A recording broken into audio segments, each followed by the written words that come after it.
یہ سٹوریز انصار باسی صاحب نے پچھلے ہفتے کی ہیں. ان کی ایک 3 فروری کو سٹوری ہے, کراچی بندرگاہیں اربوں کی اراضی پر قبضہ, وہ 1448 ایکڑ وہ بات کر رہے ہیں. پورٹ قاسم کے 30 ایکڑ پر تجاوزات, سندھ حکومت, سیاستدان دیگر, یہ ان کی سٹوری کے مطابق ہے. یہ 3 فروری کو ان کی سٹوری آئی. ایک سٹوری ان کی 5 فروری کو آئی.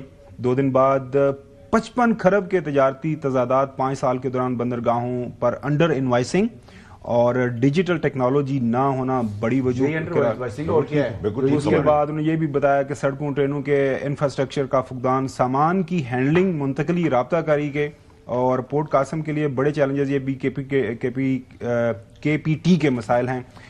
یہ دیکھیں, یہ سب دمدار سٹوریز ہیں. سینیٹر صاحب میں آپ کو سچی بات بتاؤں, 2000 سے آن ورڈ میں نے جب سے میں صحافت کر رہا ہوں, میں نے کوئی اس میں فیصل نثار چودھری صاحب تھے, انہوں نے پی ایس سی ہیڈ کی, پھر چند صاحب تھے, انہوں نے پی ایس سی ہیڈ کی.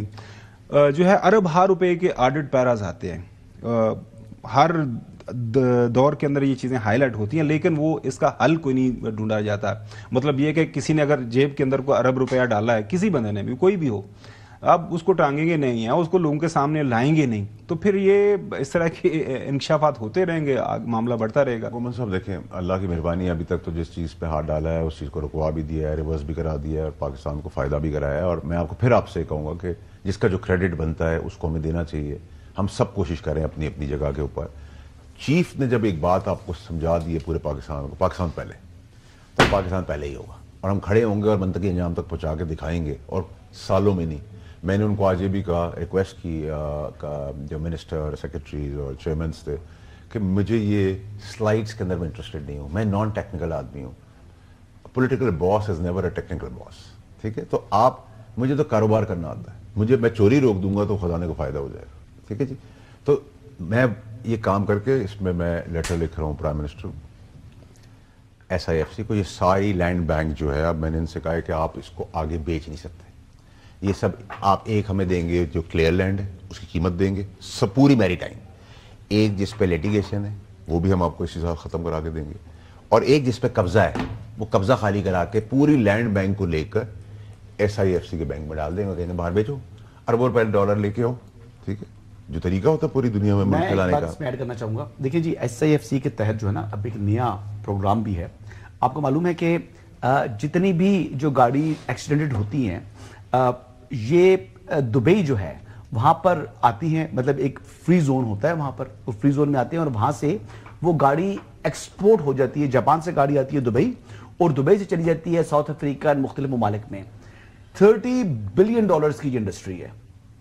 یعنی دبئی کی لینڈ کی پرائس بھی زیادہ ہے, وہاں کا رینٹ بھی زیادہ ہے, وہاں پر لیبر کی کاسٹ بھی زیادہ ہے.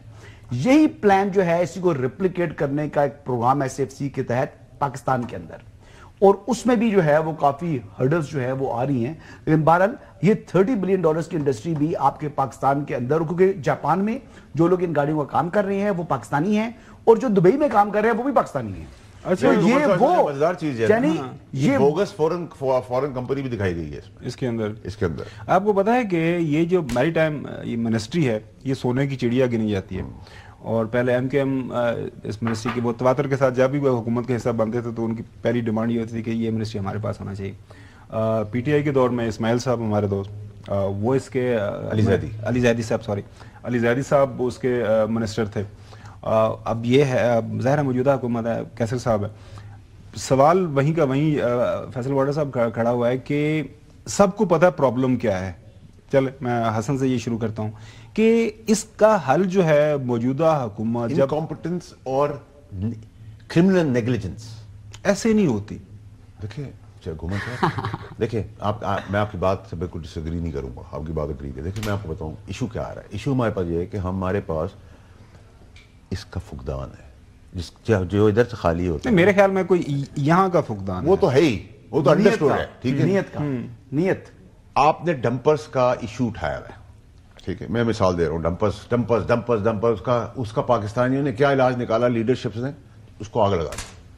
ڈمپرز آگ لگانے سے نہیں رکیں گے. ڈمپرز کے اندر مومنٹم ہوتا ہے, لوہا اتنا ہوتا ہے کہ اس کو روکنے کے لیے ٹائم چاہیے ہوتا ہے. ٹھیک ہے, آپ کا ذہن میں صرف ایک چیز کا طریقہ ہے, لائسنسنگ, ٹریننگ, اور اس کی سپیڈ لاک کر دیں شہر کے اندر 40 کلومیٹر سے اوپر سوئی جائے نا,